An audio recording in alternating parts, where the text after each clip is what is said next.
साथियों राम राम नमस्कार। आप जुड़े मेरी यूट्यूब प्लेटफॉर्म पर। मैं आपका भाई सुरेश सैनी। दोस्तों आज बात करते हैं एक ट्रक ड्राइवर भाई का जीवन। दरअसल होता क्या है साथियों, हम एक राज्य से दूसरे राज्य के अंदर, यूं कहूं तो एक स्टेट से दूसरे स्टेट के अंदर हम तमाम प्रकार की चीजें जैसे दवाई, फल, फ्रूट, खाने पीने की खाद्य सामग्री, तमाम प्रकार की हम जिम्मेदारी से सामान पहुंचाते हैं। हमारा महत्वपूर्ण देश के अंदर योगदान रहता है, परंतु हम छोटी छोटी की कमियों के कारण, अगर यूं कहूं तो किसी संगठन से न जुड़े,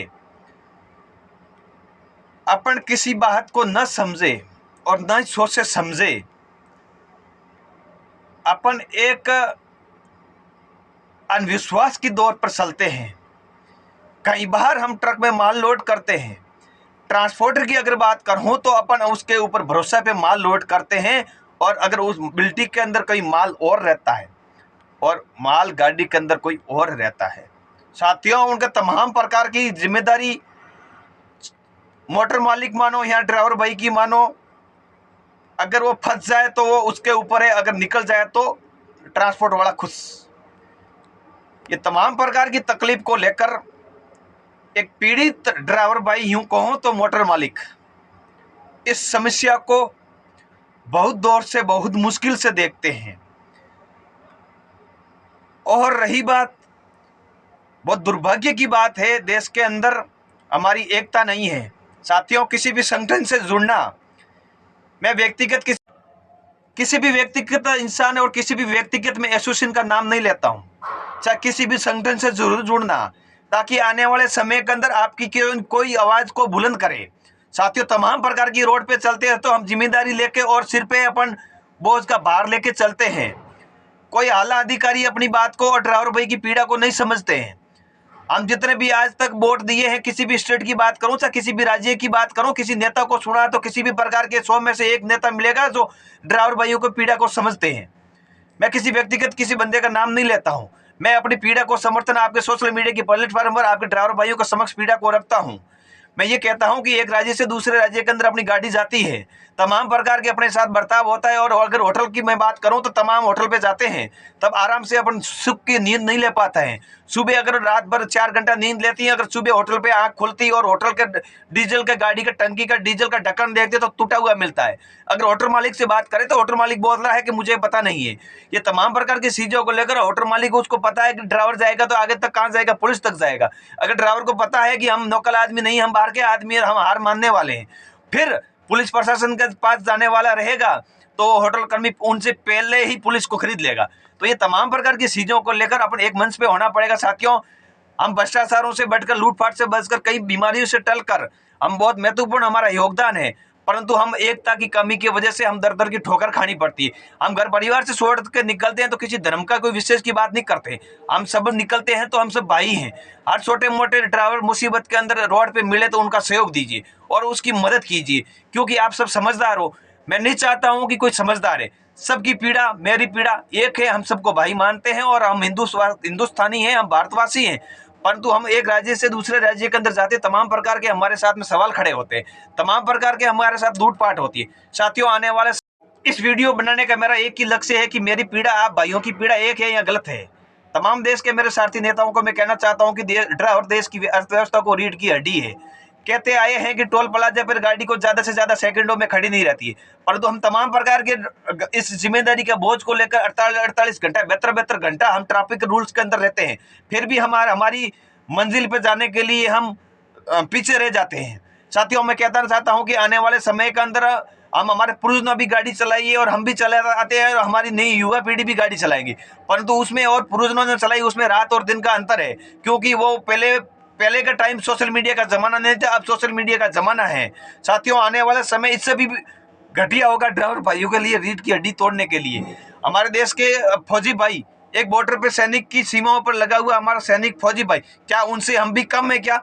एक बने नेक बने, संगठन में शक्ति है। साथियों आने वाला समय आपका एक रहोगे तो आपको हिसाब मिलेगा। अगर एक नहीं हो गए तो इससे भी बुरा समय आने वाला होगा, क्योंकि हम देखते हैं किस प्रकार रोड के ऊपर पीड़ा को लेकर भ्रष्टाचार में बढ़कर और लूटपाट से बढ़कर हम मुकाबला करते आए हैं। एक घर परिवार के लिए माँ बाप चाहता है कि मेरा बेटा गाड़ी पे जाए, ट्रक पे जाता है और पैसा कमाएगा, 2 पैसा हमको देगा, परंतु हमारा भाई वापस लौट के आएगा नहीं आएगा वो तो भगवान जाने। तो ये तमाम चीज़ों से मैं निवेदन करूंगा मेरे देश के तमाम सारथी भाइयों से, एक बने नेक बने, हर छोटे मोटे इंसान की मुसीबत के अंदर आप उसकी मदद करें, ईमानदारी से मदद मांगे और ईमानदारी से उनकी मदद कीजिए।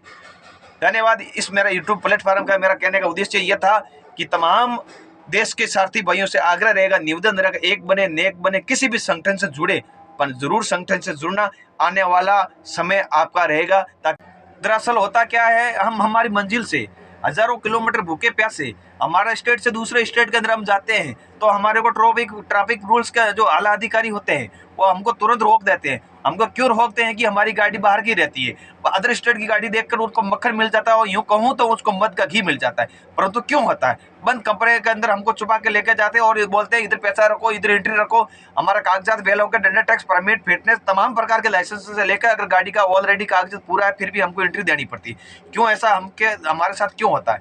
हम क्या भारत के निवासी नहीं है? क्या हम हिंदुस्तानी निवासी नहीं है? क्यों होता है? साथियों, मैं ये नहीं कहता हूँ कि वेस्ट बंगाल का आदमी हमारे राजस्थान के अंदर आए, यहाँ हरियाणा के अंदर आए, उसके साथ में ऐसा बर्ताव नहीं होता, उनके साथ में भी ऐसा होता है। हालांकि मैं वेस्ट बंगाल के अंदर गया हूँ, मेरा 50 जगह मेरे को रोका है, मेरा कागजात परमिट फिटनेस ऑलरेडी पूरा कागजात होने के बावजूद भी वो एंट्री के नाम ले रहे हैं। हालांकि मैंने एंट्री कहीं पे नहीं दी है। क्यों एंट्री दूंगा? मेरा कागजात वेल होके तो हम सोशल मीडिया का जमाना है, उनको समझा लेते हैं। अगर समझे अपनी भाषा में तो अच्छी बात है, अगर नहीं समझे तो सोशल मीडिया पर गूगल पर नंबर सर्च करो, जिसका भी चाहिए, कलेक्टर को, एसपी साहब का, वो तमाम नंबर आपको मिल जाएगा साइड के ऊपर। आप सोशल मीडिया पर थोड़ा एक्टिव दीजिए, तमाम आप चीज़ें देखते हो। और मेरे तमाम देश के ड्राइवर भाइयों को कहना चाहता हूँ, आप 10 ड्राइवर कंपनी का एक नहीं हो सकते हो, तो आप सब एक कैसे होगे?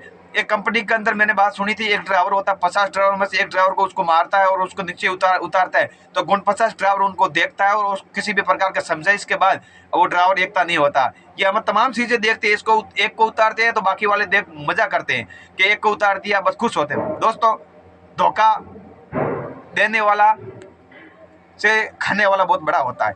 आप उनका सहयोग दीजिए, एक बने नेक बने। कई कर्मी गाड़ी रोकने की अगर बात करेगा, अगर हम बाई चांस मिस्टिंग से गाड़ी को अपन नहीं रोकेंगे तो मोबाइल का कैमरा निकाल कर तुरंत फोटो कैप्चर कर देगा, कैप्चर करके ऑनलाइन चालान कर देगा मन मर्जी से। ये बहुत दुर्भाग्य की बात के देश के अंदर कानून व्यवस्था के ऊपर सवाल खड़ा करता है। एक टायर की जोड़ी मालिक लेने के लिए जाएगा, 45,000 की जोड़ी आती है और 50,000 की जोड़ी आती है। वो टायर कितना दिन चलता है आप मित्रों को पता है, क्योंकि मैं तो एक ड्राइवर हूँ और मुझे फिर भी थोड़ी सी मुझे जानकारी रखता हूँ। तमाम ये मोटर मालिक बहुत परेशान है। ट्रांसपोर्टर अगर भाड़ा की बात करूँ तो उनको भाड़ा कहाँ तक मिलता है, सब मोटर मालिक, सिंगल मोटर मालिक को पता है। भाड़ा हमारा वैसे ही खा जाते हैं ट्रांसपोर्टर वाले। ये तमाम प्रकार के सवाल खड़े होते हैं। वैसे भी मोटर मालिक बहुत परेशान होता है। इस वीडियो के माध्यम से अगर मेरा वीडियो देख रहे हो तो अगर मैंने कुछ गलत कहा है तो मुझे कमेंट बॉक्स करके ज़रूर मेरे को अब बताना कि मैंने कुछ वीडियो किसी के खिलाफ तो नहीं बनाया, किसी के व्यक्तिगत किसी के नाम तो नहीं लिया। मैंने लिया है तो आम ड्राइवर भाई के और आम ट्रक ड्राइवर भाई के हिस्सा के लिए और उनकी जिम्मेदारी के लिए मैंने ये वीडियो साझा किया हूँ। मैंने दर्द समझा हूँ, किसी और का दर्द मेरा दर्द को समझा। अगर हम एक्सीडेंट की बात करते हैं तो कोई छोटा व्हीकल या बड़े व्हीकल अगर गाड़ी के साथ एक्सीडेंट हो जाती है तो वहाँ की पब्लिक बिना सोचे बिना समझे किसी की गलती क्या था क्या नहीं था तुरंत उस पब्लिक मोमेंट ड्राइवर को मारने की कोशिश करेगा। और कहीं तक हमने ऐसा भी देखा है, वो भगवान के प्यारा भी हो गया है हमारा देश का ड्राइवर भाई। किसी बाप का इकलौता भाई था, किसी बहन का इकलौता भाई था, उसको भी उन पब्लिक ने खो दिया है। परंतु तमाम ये चीज़ें हैं वो सरकार फिर भी नज़रअंदाज कर रही है। फिर भी ड्राइवर भाई के ऊपर किसी भी प्रकार का उनको सरकार के अंदर दया भाव नहीं आता है और पब्लिक का सहयोग देती है। ये हम कहीं न कहीं हमारी समस्याओं को लेकर, हमारी पीड़ाओं को लेकर आज तक हमारी किसी ने भ्रष्ट नेताओं ने और भ्रष्ट हमारे ट्रांसपोर्टर जो एजेंट बनते, दलाल बनते और समस्या को अभी तक हमारी बुलंद नहीं कर रहे हैं। वो हमारे पैसे बुलंद आवाज़ के बुलंद के नाम पर लोग पैसा खा रहे हैं और ड्राइवर को लगातार प्रयास रहता है कि इसको नीचे दबाया जाए या आने वाले समय के अंदर ये शोषण हो रहा है, ये किस प्रकार इसको देखा जाता है। ये तमाम चीज़ें खड़ी होती है सवाल के ऊपर। एक सवाल के ऊपर कई तरह का सवाल खड़ा होता है। ये सवाल खड़ा करने वाले कोई है ही नहीं, और अगर है तो उनको भी खरीदने वाला तैयार बैठे हैं। धन्यवाद दोस्तों। इस वीडियो के माध्यम से किस प्रकार आपको लगता है कि मेरा उपाय और मेरा सुझाव आपको अगर अच्छा लगे तो प्लीज़ लाइक, सब्सक्राइब, शेयर करें। धन्यवाद।